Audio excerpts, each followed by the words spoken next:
So I am really happy to be here tonight on the 29th of November. Can't quite believe it, with some of my absolute favorite people. So we will go for ladies first. In my top corner, we have got the lovely Brice from Esoteric Atlanta. Hi, Brice. How are you doing? Good. How are you? Good, sort of. We'll talk about that in a minute. And then in the bottom corner here on my screen, we've got the lovely Medyhne from Australia. How are you doing, Medyhne? And from Arise Humanity, her YouTube channel. Good. I got another puppy yesterday, so that helps. That always helps. And we have got our honorary, very special man, Jean-Claude from BeyondMystic #3. So you're doing well there. How are you doing, Jean-Claude? I'm doing well. Thank you for the invitation. Sorry about that. I was about to say that in French for some reason, but my mind wasn't quite ready for the English translation. Well, twice in one night, so I'm very honoured, you see. Jean-Claude, twice in one night, and no innuendos there. So, so we're going to have a lovely round table. We're going to banish Brice from the camera because she's looking beautifully bronzed, and we're not. Although Medyhne, you're looking pretty bronzed as well. So we'll go to the makeup next time, Jean-Claude. But we're going to have a lovely talk. We've got some really important topics to start with. So one of the first ones I'd like to really launch off with, and it's going to be a bit of a free-for-all, is one of the things that you were talking about, Medyhne, which is staying in this 0 point neutrality. Can we kick off with you, Medyhne, just to sort of start introducing that topic, what we actually mean by that, and then we can have a discussions about how we can all help ourselves to stay there. Sure. Well, I think this is a really important thing to focus on at the minute. So clearly, with everything happening in the world, you know, you can be emotionally on a real roller coaster where you're up and you're down and you're all over the place. So the point of being in 0 point neutrality is that that is the point from which we can reset a new reality. We can reset a new paradigm when we're in that 0 point, and we can create that by being, you know, in that neutral state. And when you are constantly in the cycle of getting caught up emotionally in everything, you actually self-perpetuating that whole cycle. And so when we're wanting to step out of the 3D reality, you know, the denseness of this 3D reality, we want to be able to maintain a level of neutrality so that we can recreate a better reality, if that makes sense. And so therefore, getting caught up in, you know, anger and sadness and all those emotions, it's not going to serve yourself and it's not going to serve the collective. And also the other point with that is you're actually feeding the matrix. You know, they talk about the energy or loosh that the dark get from, you know, all our negative emotions. And so you're feeding that through all your emotional reactions. So to learn skills and abilities to be able to stay centered in the midst of that, sort of in non-attachment, like an observer, all those sort of qualities are really important at the moment to practice. And this is actually a perfect training ground for being able to learn all those things. So think of it as an opportunity in some ways to really master things that are going to really accelerate the growth of ourselves individually and also collectively. Wow, that's so true, and something that I really need to work on still. Constant work in progress for me. How are you seeing that play out, Jean-Claude, in your sort of current interactions with people around you? Well, it's difficult, especially in the last 2 years, because we've been so polarized with everything, mainstream news, whether that's gender or our thoughts about what's going on in the world right now. To me, though, the 0 point, and Medyhne was making a point there about a reality, creating our reality. There was this guest speaker, well, you guys know him as Drumvalo Melchizedek. I remember seeing him like 20 years ago, and he was talking about how some of these really ancient tribes were using the 0 point energy of their heart to manifest. And what he was explaining is that for most of us, when we manifest, we think we want this, we think we want that, and we're up here in the headspace. And when we're doing that, even though we might have the right intention of manifesting something positive, because we're not in the heart space or in that 0 point, we are manifesting duality. So we are manifesting the positive thing we want to manifest, but unknowingly also manifesting the counterpart to it. And it eventually comes around and kicks us in the ass, or words to that effect anyways. That was the seminar he was teaching. And so the idea is to go down in the heart, in that 0 point, so that you manifest without that duality. And I think this is what Medyhne's pointing to, the fact that if we all get there, suddenly we can break out of this matrix of control that we're in now. But because the powers that be in the matrix know this, they are trying to divide us and conquer us right now. And we are being spread out, not in the heart, but into all of this fear programming. So it is very much a challenge now, maybe more than ever, to create from that 0 point. But it is also priority number one. Oh, that's so true. I agree with everything you say there. Brice, you've just been away. You've had Thanksgiving over in America, which is always a wonderful but can be challenging time when we're in sort of times like now, where people are perhaps interacting with loved ones that are in a very different place to themselves.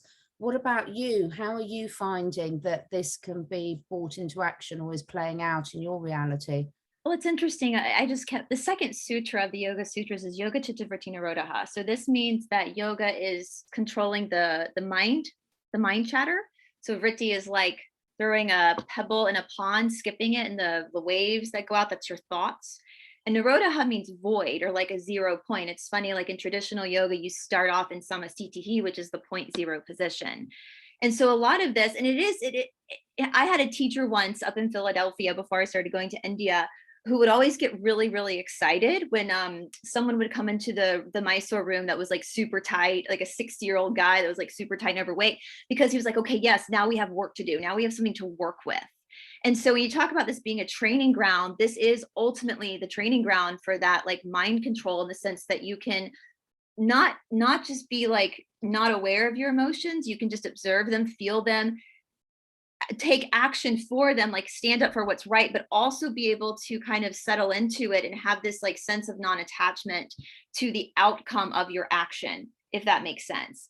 You know, that's why like in traditional yoga, understand like the way that yoga is taught in the West, it's about being comfortable, which is actually not true at all. In the Yoga Sutras, it's about being uncomfortable and pushing your body to the point where you feel like you're going to break. And then how that triggers your mind. It's like a controlled triggering to help you observe your own. You know, it's funny, in a lot of religions, I was just saying that they want to blame like the devils and the demons, but in yoga, it's like, no, it's you. It's your fault. Like you have to be accountable to your own thoughts and your own attachments, whether that's karmic, dharmic, whatever, and just observe them. It's kind of like the unsolvable riddle, because you can't always get away from that. But yes, when you are in, and I was just telling you, Catherine, before we signed on my normal day-to-day life, I'm pretty lucky because I'm around people who, like you guys, who are think the same pretty much as I do. We're on the same kind of wavelength. I don't watch TV, so I don't have the media in my ear the whole time. But then when you go away and you're with people, loved ones, family that aren't that way, you feel yourself getting triggered, and to like know how to navigate that and know how to like not like freak out and get pissy about everything. You know, we're not at the point where like family is not inviting us over, because like my family's pretty awake. They're pretty like, they're not getting, you know,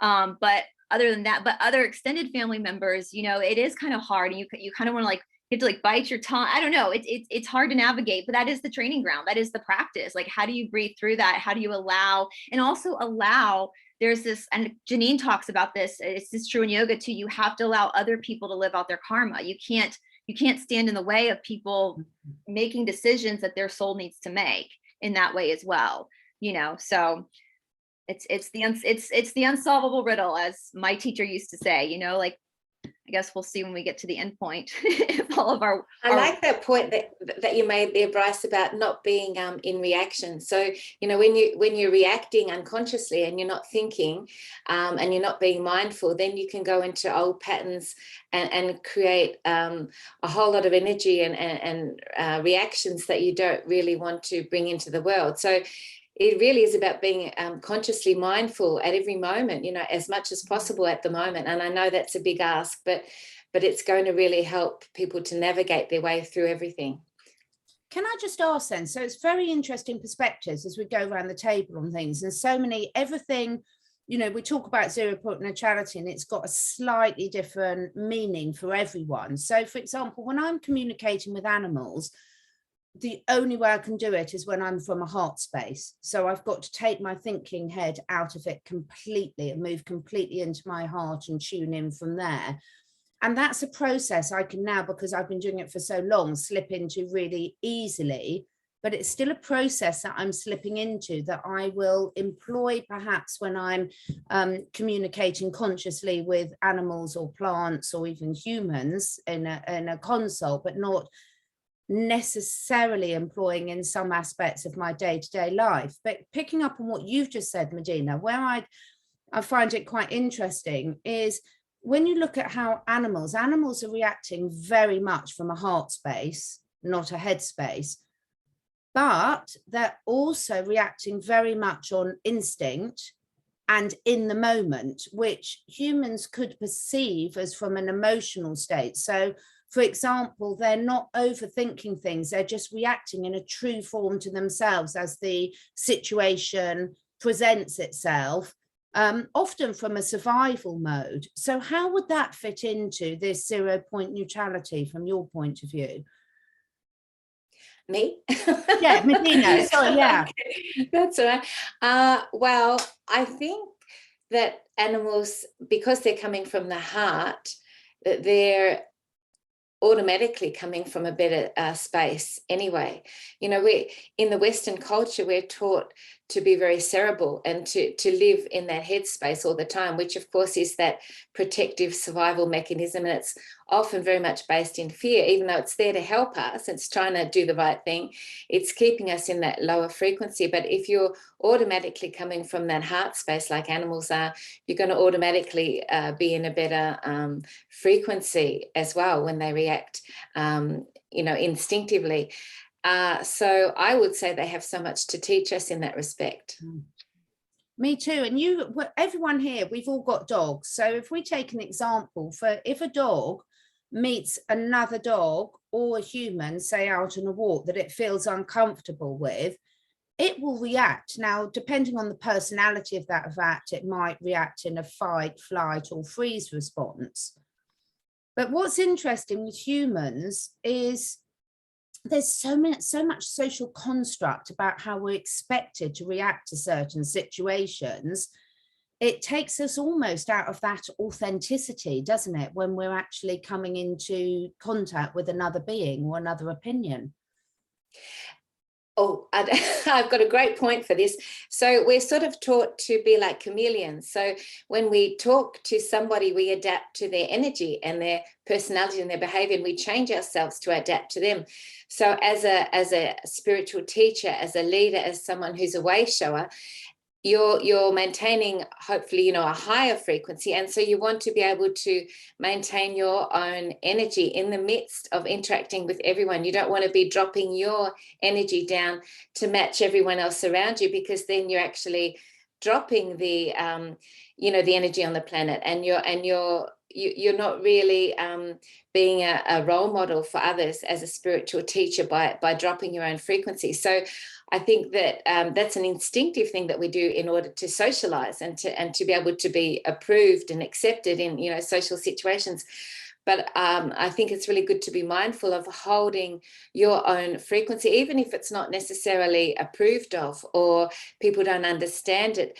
You want to still be able to maintain that higher state of awareness in the midst of all consciousness, because that is what brings the planet into evolution and humanity. And I think that's really important, because when animals doing it, they're doing it from a completely authentic place. So they're picking up that energy from whether it's another animal or a human around them and reacting authentically to it. But then they're not holding on to any emotions from it, because then they can let that go straight away and instantaneously, sort of thing, which is really amazing, which I think a lot of us humans can find it the letting go part quite hard. Yeah, I think for the animals, like my dog, he could just shake it off, right? So it's like within a second or two, it's shaken off. But not only that, they're not programmed the way we are programmed through our lifetimes, through the media, through schooling and all that. And so they get to observe the situation, the many facets of the situation, and sit in there in the dichotomy of what they're looking at. And Catherine, you and I were talking on the previous show here today on your channel about how some people are having a lot of difficulty right now following some of the truthers, because some of the truthers have diametrically opposed views to other truthers, and they're coming to you and me and like, Jean-Claude, Catherine, how could that be? How could that be? And they're kind of in a fear frequency or in that anger because things are not consolidating. And what you and I were trying to convey to them is that to go into that 0 point energy again is to be able to hold those two juxtaposed feelings, ideas, points of view for long enough for it to resolve. That's when you can hit that 0 point energy. And I'm reminded of that painting of the Marianne's for the French Revolution. We have this idea of the bare-breasted warrior. And for a lot of people, they're like, well, how can she be leading an army? She's at her vulnerable. She doesn't have her armor on and her breasts are out. Well, it's because she's holding those two feels in one that she's so powerful. She is at her most vulnerable, but at the same time, at her more powerful level as well. That creates that 0 point energy. And there, from there, magic really happens. But it's hard for humans to hold those two diverging ideas at the same time. And I think this is what we're all being called to practice now that we're moving into this age of Aquarius, where we become the knowledge bearer, as opposed to being schooled in the age of Pisces through all of these different programs. We now have to hold the information. And in order to do that, we have to hold information that sometimes it's not aligned with each other. That's the beauty of that 0 point. Again, very difficult concept, especially now because of all of the programming and the fear going on the planet, so that we don't reach that 0 point. Because when we do, it all has to do with Kundalini energy. Brice and I have talked about this on the show before. That's really the last gate to our freedom. If we can master this energy and create the world we want to create, as opposed to the one that the Matrix is duping us into creating, that's the end of the game, or that's the end of the line for that matrix of control. So this is why it's so critical at this point. I have a fantastic technique to go with that, JC, where people can go in on an inner advisor meditation. So they go inward and they connect with what's called their inner advisor.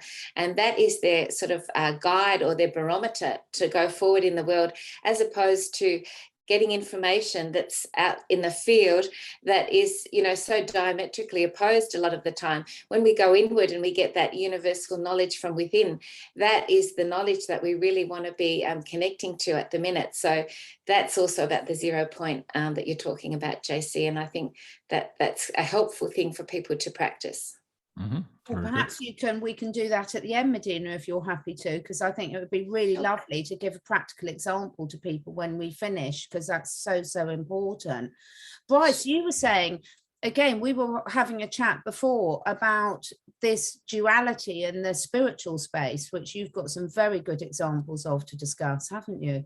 Oh, well, this has been my whole adult life has been this discussing this stuff. But you know, it's interesting, you're talking about the animals being able to shake it off, and our complexity of thought as human beings, which sometimes I think animals are far more superior than we are, but we have more complexity of understanding ideas than maybe they do. And I have a book, I can't remember the name of it. It's in my trunk in India. I don't know the next time I'm gonna be able to get to my trunk in India, but it was written by a therapist, and I cannot remember the name of it.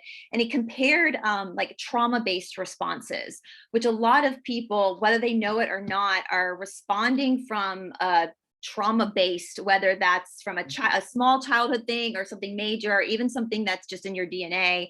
They don't even realize that that's triggering something that would be considered like a wound. And I know for me, I was diagnosed with CPTSD a few years back, which is complex post-traumatic stress disorder. And I realized it because in one of my practices, I started to shake uncontrollably, like I could not control my body. And the person at the time who was teaching me said, you know, this happens to a lot of people when you can watch videos of these soldiers coming out of war, they start to shake uncontrollably. I think you need to go talk to a therapist. And so I went to I had an excellent trauma therapist. I know that people have weird ideas about psychologists now, and I get that, but this woman was really great. And she did EMDR therapy with me, that rapid eye movement therapy. But basically what happens is we as human beings, when we go through ABUSE or any type of like, especially when it's ongoing, for me growing up, I had a lot of narcissism and within my guardians around me. And so that caused a lot of, for me to be very trying to always make things okay. And of course, trauma responses come from that as well. But anyway, I didn't even realize that that was happening until I had that experience, and that a lot of my inner relationships with people and how I was responding with things was coming from wounds that I wasn't even aware of. And part of that observing is being able to like recognize that about yourself, not be upset about it. Just as Ram Dass always says, look at it, be like, well, that's interesting. Okay. But animals in the wild, this psychiatrist compared it to animals in the wild. And you have this, fight, flight, or freeze response. And so like if you see a pack of impala or deer and they're being hunted, they'll run, and if they can't run, they'll freeze. And it's almost like playing possum, like their body will kind of freeze up. And so multiple things can happen. They're either going to be taken out, and if they are taken out, then they won't feel the pain as much because their nerves are frozen, or they'll be taken back to the lion's den or whatever and then left, and they can get up and run away later, or they'll be left there. Well, then they'll be able to stand up and they'll shake it out. Like the nerves will start shaking, and then they'll just go about their business. But as humans, when we go through that type of ABUSE, and especially when it's more mental or emotional, we tend to store that information within our nervous system, and we don't know how to express it, especially with children. I mean, children are like animals. My nieces and my nephew, if they don't like somebody, you can tell. Like if there's an adult around and they're not comfortable with that adult, they don't have the logical words to explain why, you can see it on their faces. And how many of us were forced to sit on someone's lap as a kid that we don't want to sit on their lap, but our parents were like, oh, be nice to your uncle, let's take a picture, go sit on his lap. How many kids are forced to sit on Santa Claus's lap? During Christmas time, they're screaming bloody murder, and it's a funny picture, and they take the pictures and they share it around. That causes it imprints on you, whether you remember it or not. And part of, I think, coming back to that place of neutrality to kind of reset yourself is to be able to kind of unlearn those habits and observe them and work through them, because the body is the minefield. The body is not going to release the information until you allow it to release that information. Another thing that can happen too when you go through trauma is at a metaphysical, spiritual level, your soul actually fragments, it separates, it goes off into the cosmos. And then, so I have this wonderful technique called aspects, where you call in all aspects of your soul wounding and trauma, which represent as, self-judgment, anger, fear, blame, guilt, all those sorts of things. And you send that love and forgiveness, and then you call them forward and reunite them in your heart chakra. And then you're sort of unifying all aspects of your soul, which have, broken off in times of trauma or, damage. Awesome. Do you think, I think we've all spoken about this in our various different discussions before, but the reactions that we're seeing at the moment seem to be getting more extreme. The divide between, people that might be watching this discussion and other people that are completely in a fear mode, particularly with the new variants coming out and things like this. And what I am seeing in a lot of people that I'm interacting with is this freeze response, where it's almost too overwhelming for them to now choose a different path. How much are you guys seeing of that in, the people that you're interacting with? Because we had one announcement last week in the UK and suddenly everyone's got these on again. It's quite incredible. Anyone can jump in there, whoever wants to. Free for all. Ladies first. Well, the original people is really what I'm concerned, particularly with in Australia at the moment. And so there's a lot of reaction going on to that at the moment in Australia, So I'm seeing that people, in terms of that freeze response, they're wanting to help and they're wanting to respond and do whatever they can. But it's like that freeze response, because you don't know what to do. People don't know how to respond, how to react. how to step in and change what's happening. We can see this eradication planned of these beautiful original pure DNA lineage beings that are holding secrets for all humanity that are absolutely, you know, essential for us to hold on the planet. And we can see this intended, you know, decimation of that. So that to me, I think I'm seeing that freeze response, and people out there, they're in shock and they want to support and help in whatever way they can, but they don't know what the next step is and what to do to go forward. Yeah. Do you think if we were more in our heart space, we'd have that freeze response so much? No. You know, I'm thinking, you know, as a mother, I don't, if I see my child in danger, there's no engaging brain. It's just pure reaction. And by that, it doesn't matter whether it's a 2-legged child or a 4-legged child.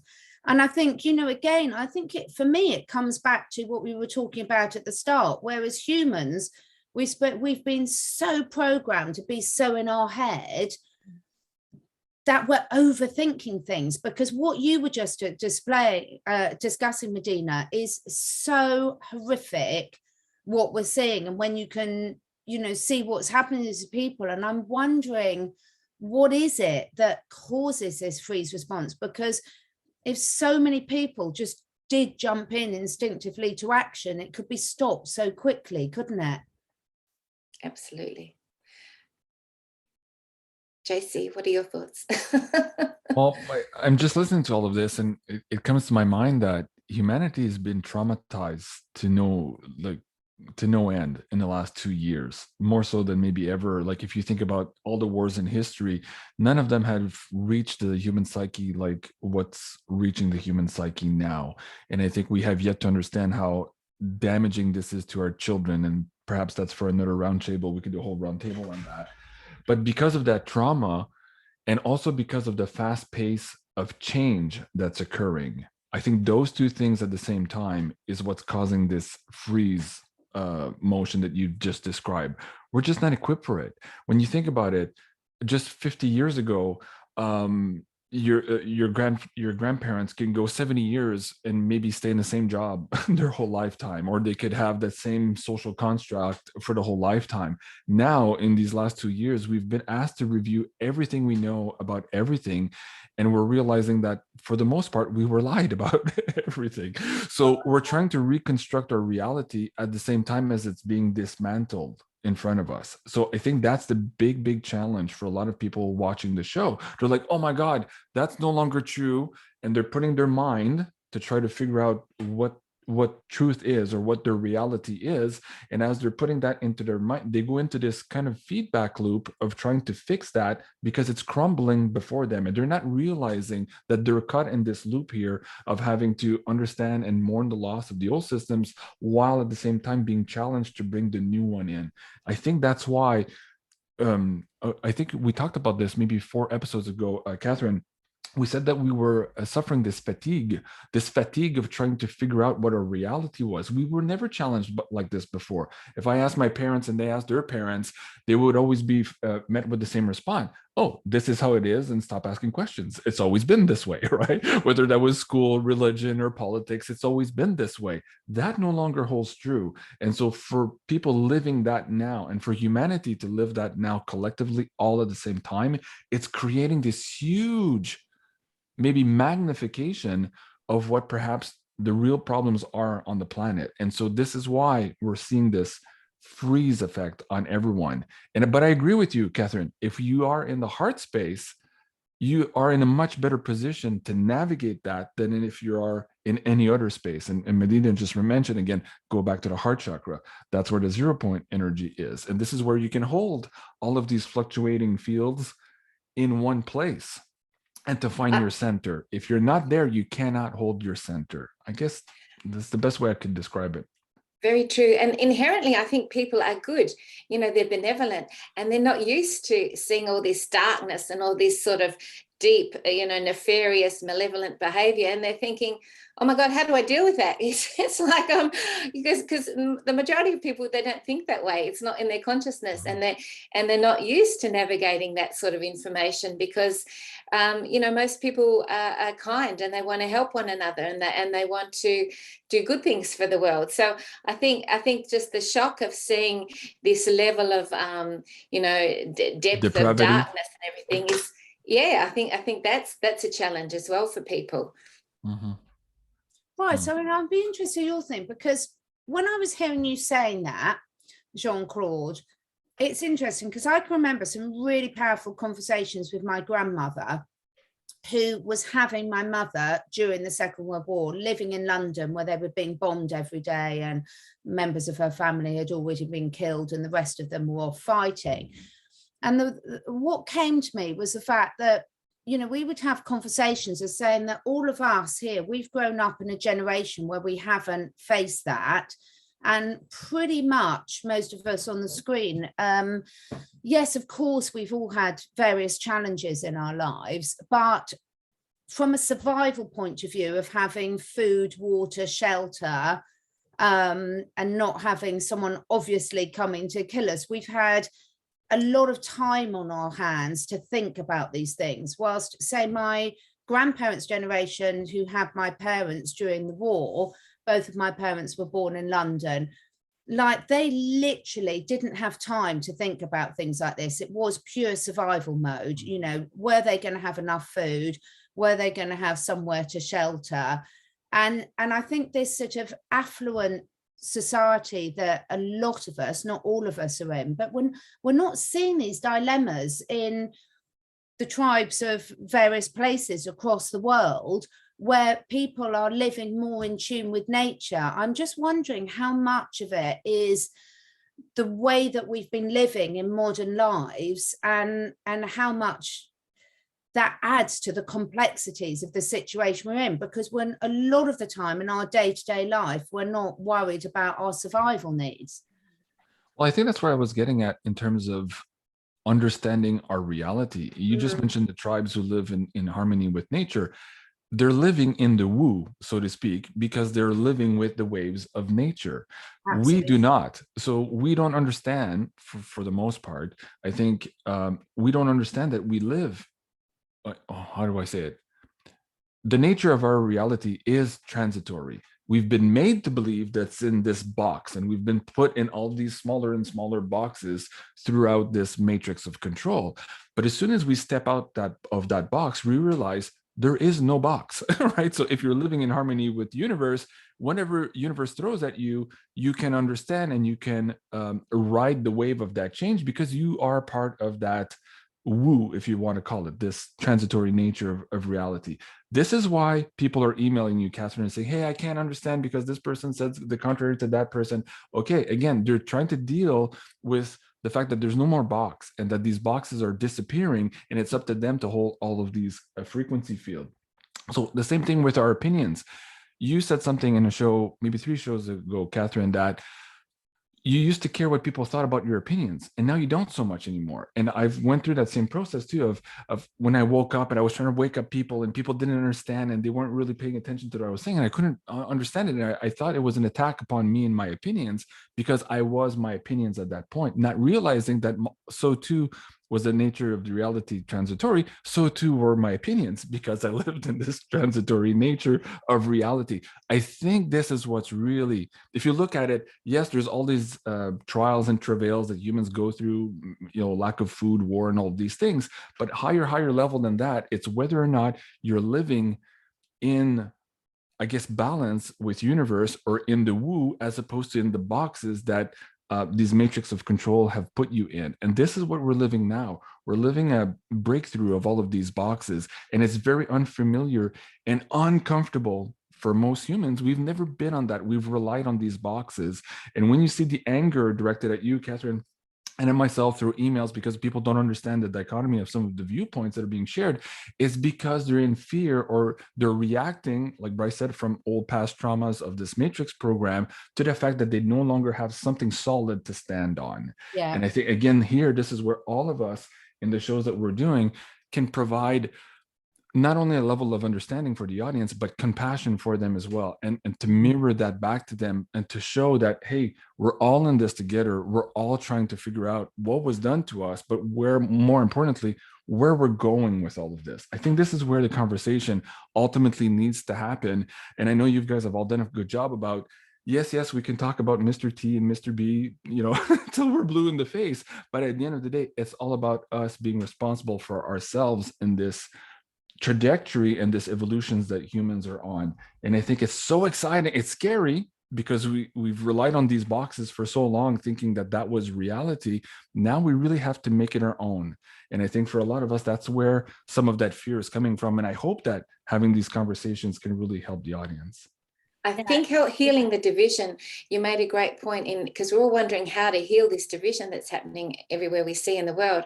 And so making a distinction between when you have a different opinion with someone else, it doesn't mean you have to hate them and go into that emotional reaction. You stay centered in your heart and you have a different opinion. And I think that's where people are going wrong, because they're thinking that if someone has a different opinion to them, they all of a sudden have to dislike them. Right. And that's not what it's about. We stay centered in our heart space, and then we can honor one another's differences. And that's the mark of a civilized society. Mm-hmm. Yeah, no, I not agree. just, oh, go ahead, Brice, go ahead. No, I was going to say, because I said it before we started filming, my favorite quote is Aristotle, it's a sign of an intelligent mind when you can entertain an idea without accepting it. And we have gotten to this place. It's funny, I have two aunts, my mom's sisters, that they were both Republicans. They married Democrats. It was never a big deal. It was they just always joked about it around election time, but their marriages only ended when one of them passed away. And so they had these very successful long-term marriages, but now things have become so polarized that it's like everyone has to walk on eggshells with each other. And I don't have one friend that shares the exact same opinions with me on anything. And it doesn't matter to me because I still love them. Like and opinions are, well, they say opinions are like assholes. Everyone's got one anyway. So it's not even make or break, but yeah, no. And we're talking about the nature and the soul. So it's like, it goes into like the three big rules. And I hate to keep bringing it back to yoga, but that's where I come from. And understanding this is, we have Prakriti, Purusha, and Ishvara, and Prakriti is nature. Nature is anything that has a birth, a life, and a death. And because it has that cycle, it is always changing. And Purusha is like Atman. It's deeper than the soul. It's the eternal part of you that's just always existed. And that Purusha is what connects to Ishvara. So Ishvara, God, source, universe, creator, whatever you want to call that ultimate cosmic energy. And so even in these 5,000-year-old sutras, Patanjali is saying like man's suffering comes because you are confused by who you really are. You think you are nature. You think you are who you are in this body, but this body that you are in is only temporary. And so when it starts to change, when things start to come out of it's like everything in your life is trying to hold sand in your hands. It's just going to slip through your fingers. Relationships change, your job changes, your body changes. And most of this stuff is completely out of your control, even if you're under the delusion that you think it's in your control. And as we were saying before we started filming, part of these practices are to be able to see the truth through that illusion. So on like a grander scale, that's understanding that you are an energy source that is never ending. And that energy source is merely here just observing everything happening around you and learning from that, because once this body goes back into the earth, that energy source will move on. And that energy source is what is connected to Ishvara, not the Prakriti, not the nature. Even though the nature is a Shakti, is an expression of the energy source, it is that pure energy, that pure soul, Atman, Brahman, that pure essence of you that goes back to source. And so that's part of the practice, is being able to, those attachments, again, always come back. They always come back to that matrix, that illusion of your nature. You never have like delusional attachments to what your soul is. Like that stays consistent. It's always about these, like, you can call the ego, whatever you want to call it. These things are just that are based in mortality anyway. So yeah. And I love that. I love that. I love what we're talking about here. It's so cool. It's like, you know, your soul is incredible. It's so intelligent that it will create for itself the greatest area where you are in illusion. Yep. And it will bring that illusion to you. And then it will show you what that illusion is. And it will ask you to transmute being stuck within that illusion. So it's like we have this amazing higher consciousness that will, the areas where we most need to learn and to rise above the illusion will come to us. It's like there was this man I heard of who he was very attached to material things, and he was a hoarder, and he was collecting all this stuff, and his house was just packed with things, and he was, that was his world. That was everything that was important to him. One day, this huge fire happened, and everything was burnt and burnt to the ground. There was just razed to the ground. And so within that context, he had to learn immediately to release attachment to material possessions, because that was his illusion. That was the thing that he was most attached to. And so we see that in our own lives. So whatever we most need to learn will come to us at the moment. And in the moment, it's coming in spades, because our soul growth is so accelerated, and it's like in 1 week, it's like having 3 months all, condensed into 1 week now, because time is speeding up. And so all this learning that we need to do of meeting our shadow self and meeting our wounding and meeting all the illusion that we have been living in is coming to the fore. And that's why people are, having such difficulty as well. But, remembering that our souls chose to experience this so that we could go into ascension, and so we could accelerate our growth, and we're not victims. We chose for this to happen, and to be able to recognize as much as we can when these lessons are coming to us, and be able to understand the meaning behind them, and why these lessons are coming, and what is the learning or the lesson within that for us that we need to learn. How can we learn that? How can we transmute it? And how can we get to the next level? That's really good. One of the things I often say on my show is universe is not doing this to you, it's doing this for you. So that's number one. And two, universe doesn't care how long it takes you to learn your lesson. If it takes you 5 minutes, universe will say, okay, so be it. And it moves to the next thing. If it takes you 5,000 lifetime, universe will say, okay, so be it. I will keep presenting these opportunities for you to learn. So it doesn't really care. It's really up to you. So I think for a lot of people, grasping that in the situation they're in really can help them step them back and go into that 0 point, understanding that, oh, okay, I asked for this in a way. And I'm not being facetious, because a lot of people say, oh, come on, JC, I didn't ask to get raped, or I didn't get asked to be in it. Well, in a way, you have to really pay attention to the bigger scheme of things. So thank you, Medyhne. I really appreciate that. Janine and I are trying to produce this show. For the last couple of weeks, we've been talking about the idea. It came to me in a show about sabotage via hijacking. We talked about earlier how there's a matrix of control, and it's very adept of being in control. It's been in control for a long time. And so it has all these boxes, but on top of all these boxes, it has this mechanism of sabotaging and seeing in the future the degrading of these boxes. Let me explain. As this energy of the divine feminine is rising on the planet, the matrix kind of foresaw that. And what did it do? It brought up this idea of ISIS, the really bad, scary people, right? So it usurped the word ISIS, the divine feminine, and brought it to a negative connotation. So as humans were plugging into the fields of the divine feminine frequency, we were brought with, oh, the terror, ugly people, and the nasty, scary things that they do on airplanes and all of these things, right? So there's that sabotaging there that's in place. Another one is about all this transgender agenda. Again, as humans are getting closer and closer to understanding the field of sacred union, we're now being confused with the transgender agenda, again, as a hijacking of that energy. The matrix is doing that all the time. And what you guys were all talking about earlier, about being able to entertain thoughts, not necessarily attach yourself to them, or not also labeling other people's for their opinion. This is another form of sabotage that has been so far very effective.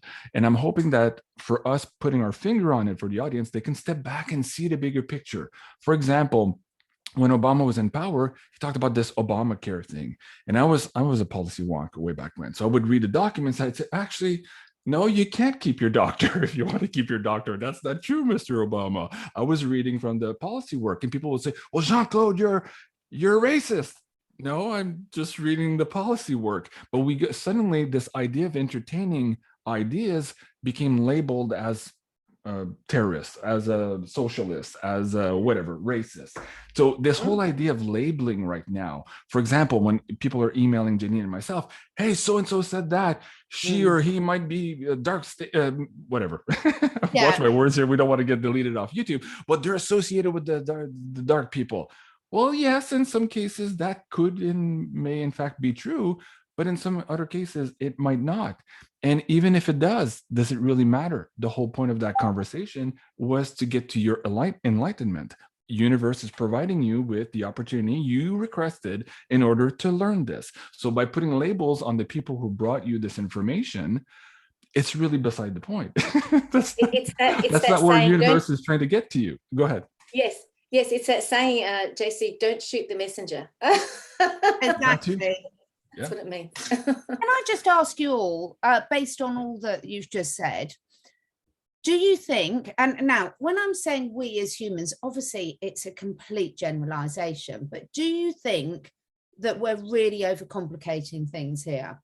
We have a saying in the UK, which is stop examining your navel. And what that really means is stop looking down all the time, stop looking down, start looking up again, stop worrying about what's in there, what has been, and focus your attention on what could be.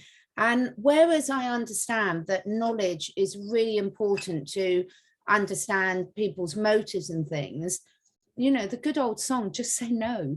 Do you think we're spending so much time contemplating these things as various different communities that's almost taking our eye off the ball about just getting on and doing it? Yes. Short answer for me is yes. And this is why in different shows we're saying we need to elevate the conversation, because again, if we're talking about Mr. B, Mr. T, in French we'll say on s'enfarge dans les fleurs du tapis. We are tripping in the flower work in the carpet. So they're not actually there. It's like little things, right?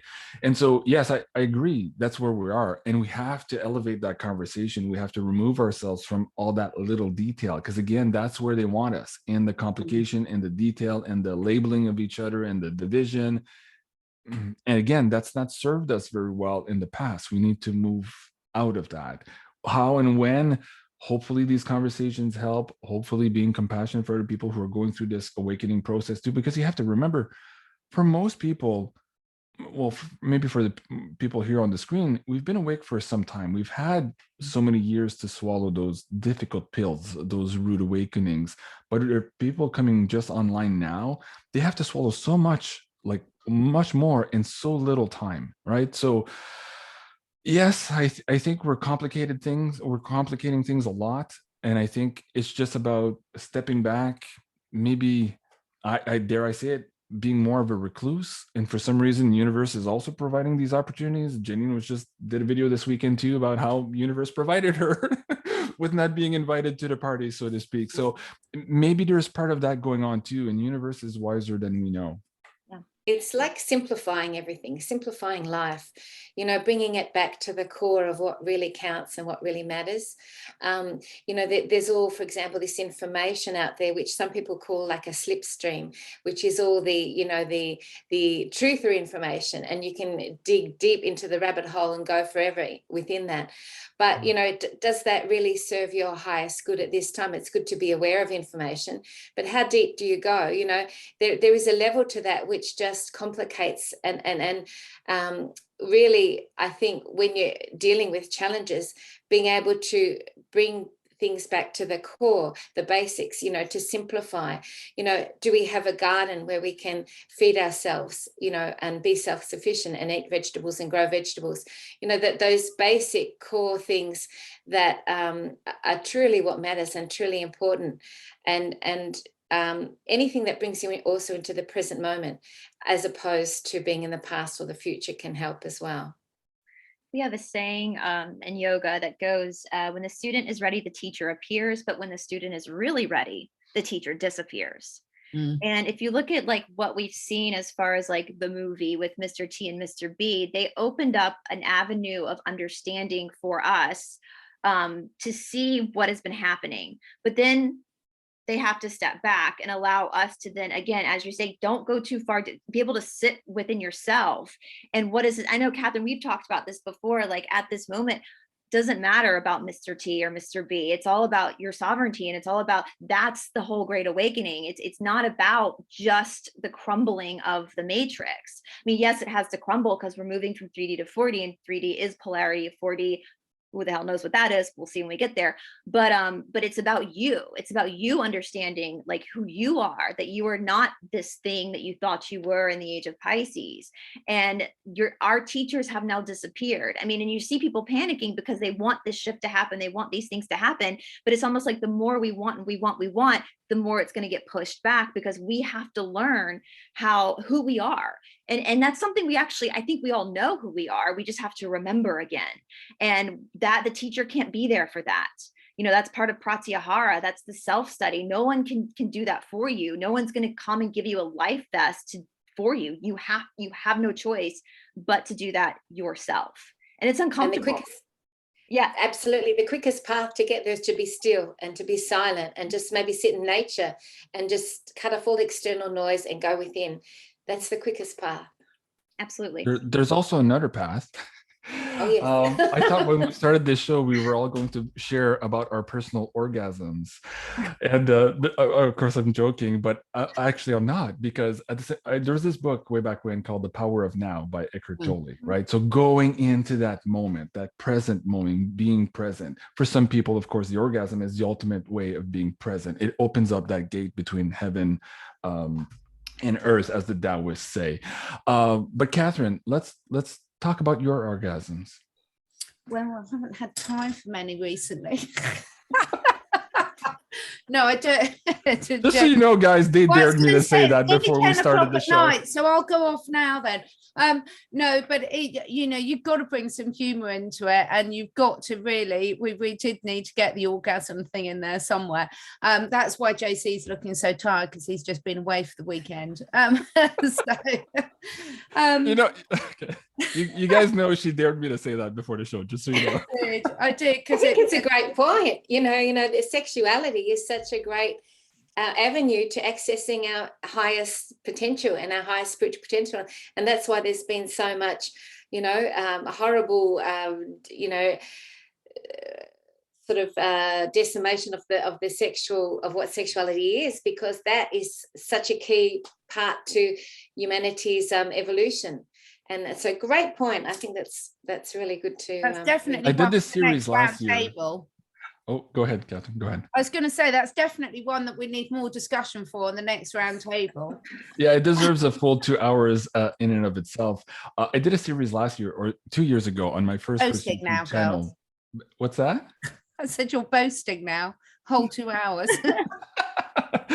I didn't write this old series I did. It was called the Kundalini Secrets Revealed on YouTube, and it got deleted by YouTube. But one of my guest speakers said something to the effect that for humans to really become free, one of the last gates is understanding and empowering ourselves with our Kundalini energy, whether that's chi, prana, whatever you want to call it, whatever denomination you study, it's all about energy. And so, yes, the orgasm is part of that, not for the sake of the orgasm, but for the sake of understanding how to cultivate that energy and then how to manifest with that energy. Suddenly, everything changes. And this is what Medyhne was just alluding to. So much was put upon us in terms of trauma and distortions with this information that we have no choice right now but to be kind of slaves to all of these programs, and we're creating with this polluted energy. So not that we have no choice, but I have compassion for all of us for being in this position, because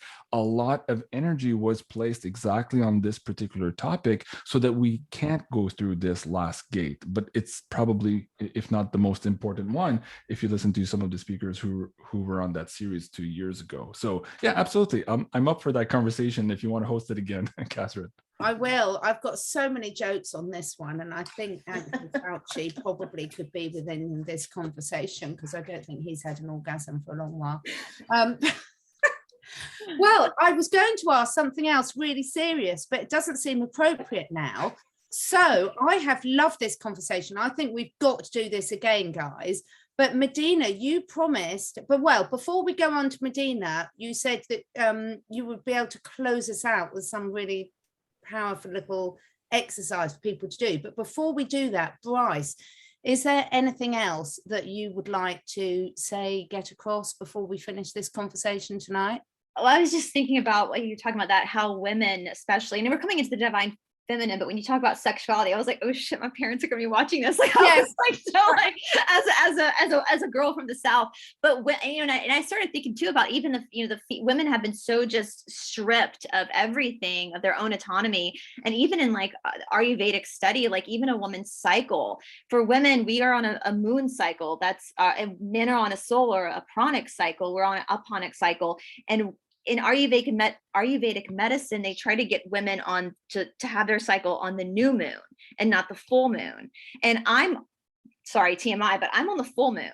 And I was always like, why do I have to be on the new moon? Well, I started researching that. And women who are on the new moon tend to be more demure. They tend to be more passive. They tend to have a lot of babies. They're just that, but women on the full moon, they're light workers. They're, maybe could be classified as witches, if you want to call them that. I've been called that. Sure, I'll wear that label. And they used to burn them at the stake if they bled on the full moon. I mean, so you have this, like, even within our freaking cycle, they've tried to like take power away from us. Oh yeah, they'll give you like herbs and stuff to get you to shift your cycle. So they're trying to use nature to remove you from your natural rhythm of nature as a woman. And when I started researching that, it kind of pissed me off a little bit. And now I wear that label with pride. I'm a full mooner. Like, come at me. Like, me too. You know. So you probably are too, Medyhne. So you know, and it's just like they never talk about men. Men have a cycle every 3 months. That's the pranic cycle. That's the solar cycle. So every 3 months, men get their like man period. That's why men get kind of bitchy every 3 months. That's it. You know, so they never talk about that. That's what it is. It's always women. It's always like, so anyway, that's what I was just thinking about when you guys were talking about that. I was like, these sons of bitches, they've just really, and especially being from the South, like that is a big thing in the South for women. Like you know, still magnolias all the way. That's how I grew up. You know, you don't talk about that. You don't. Oh no, we certainly don't in England. Oh my God, you certainly don't. I grew up, you weren't even allowed to mention the word period. You know, you just couldn't do it. And in England, we don't talk about things like that. And here I was talking about this on YouTube for everyone, and of course my YouTube channel got deleted. Funny. Like, it wasn't, we were accused of like pornography and all these things. Like, we're having a conversation, but it was like the attacks on those shows were so outrageous. And I realized, and my guests realized, these are bots. This is the system really wanting to clamp down on that conversation, because that's the conversation that cannot happen in order for it to keep control. And that's the main point again. It is controlling and creating this prison matrix and these boxes with our energy. So the moment we decide this far no further, not only are we not giving it our energy anymore, we stop the bleeding, so to speak. That's the end of it for them. But can you imagine going even one step further and now saying, not only am I not giving you my energy anymore to create the prison of my own demise, now I'm going to use my energy for my own creation, for what I really want, for what my soul contract is really here for. So if you're asking me for my last words of wisdom, that's what it would be. So again, a lot of people have given me flack for talking about these subjects, but I'm like, it's really important. And it's not, again, I won't get into the negativity of it. I just want to say, be open-minded and think about these things, because there's a reason why you are being triggered. Not you guys here, but some people maybe in the audience who will be given this video by somebody else. They might be triggered by that conversation, just as you might be if you live in certain Bible belts in the South or whatever. But you should ask yourself why you're being triggered. Where does that program come from? And does that program still serve you today? And if not, then you have steps to take. You have self-responsibility and actions to take for yourself. That's my big message to all of you watching the show. Be responsible for self, become a master of self, and go through that Torii gate from the mundane to the spiritual or from the mundane to the absolutely sacred. That is our nature of who we are. It's just been hidden from us. And that's that symbol, the Torii gate. We must walk through that Torii gate to get to the other side. Mm. So before we finish off with you, Medyhne, my words of wisdom are never move a sleeping cat. Because mine's behind me, and if you could see him, it is a picture of perfection. I tell you, it's too dark. So Medyhne, would you be kind enough to lead us out with one of your lovely, lovely exercises? Absolutely, absolutely. I think this is a really good one to be able to practice at the minute, and it's called meeting your inner advisor. So what I like to encourage people to start is, set up your own personal spiritual space, call in, your highest guides and teachers of love and light, perhaps the ascended masters that you resonate with, and set up the space in a beautiful way, and then go inward. And I like to always start with centering myself in the heart center. So seeing, for example, a flame of divine unconditional love in your heart space, connecting to that divine unconditional love, and then expanding that around you. And a beautiful thing that you can also do is to expand this right around where you're living, extend it right around your country, extend it right around the planet, and then extend that unconditional divine love right out into the cosmos, as far as you want it to go, infinitely far if you choose. And then when you're able to go to the next step, so just take a few minutes to do that.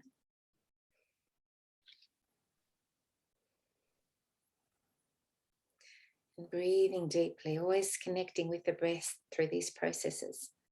As I'm sure Brice would encourage with the practice of yoga, the breath is so important.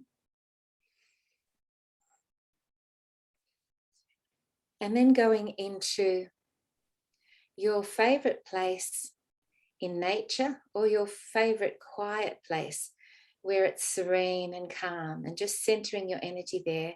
So you're still in your divine unconditional love, and you're centered in your beautiful quiet space. Maybe just having a look around, examining it, how it looks, how it sounds, how it feels. All allowing you to come fully centered in the present moment of what you're doing.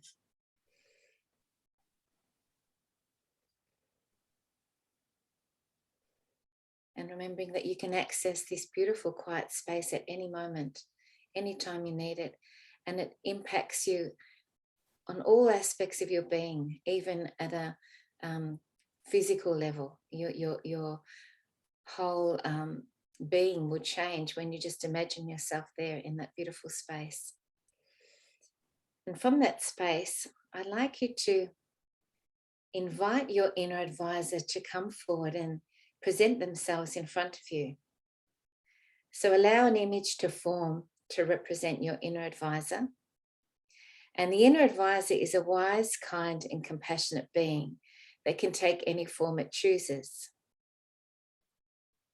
It may be an image, it may be a feeling, or simply a sense or impression. Allow it to come forward now. And as it does, allow yourself to examine it closely. What is it? What form does it take? Perhaps it is a light or a color. Let yourself examine it fully. And if you need to, ask it to come closer so you can get a fuller sense of it.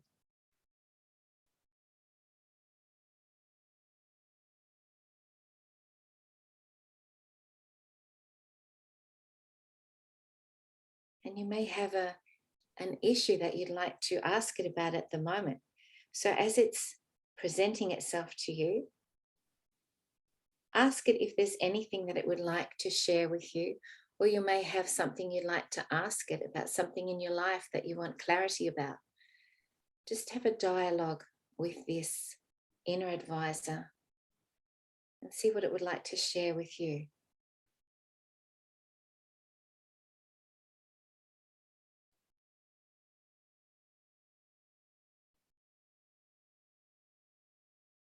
If there's anything that you're unclear about, just ask it for clarity.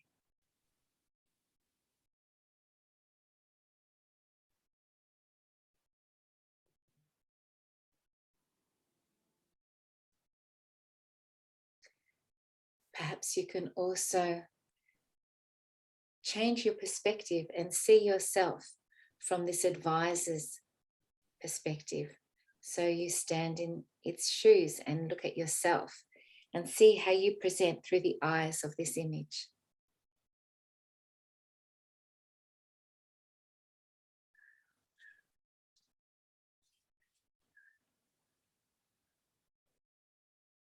Ask if there's anything else you need to know or understand right now.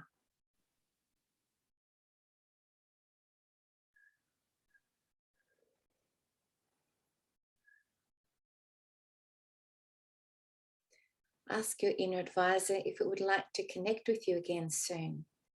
Perhaps make a commitment with it to reconnect whenever is needed.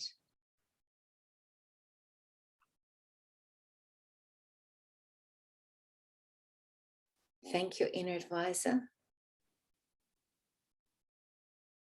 And if you choose to reconnect again soon, make that promise. Say your goodbyes and return to your quiet place.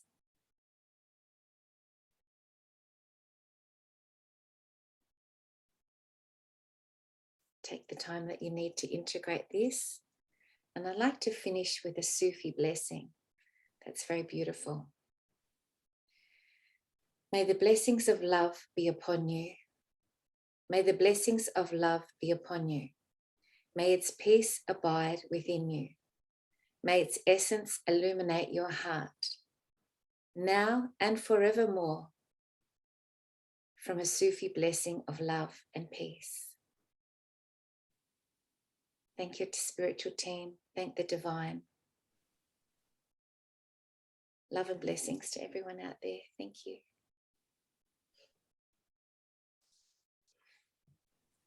That was absolutely lovely. Thank you so much, Medyhne, and thank you so much for Brice and JC for a really lovely conversation tonight. I hope anyone who watches this back enjoys it as much as we did, and we shall meet again soon. Beautiful. Merci. Au revoir. Thanks. Bye all.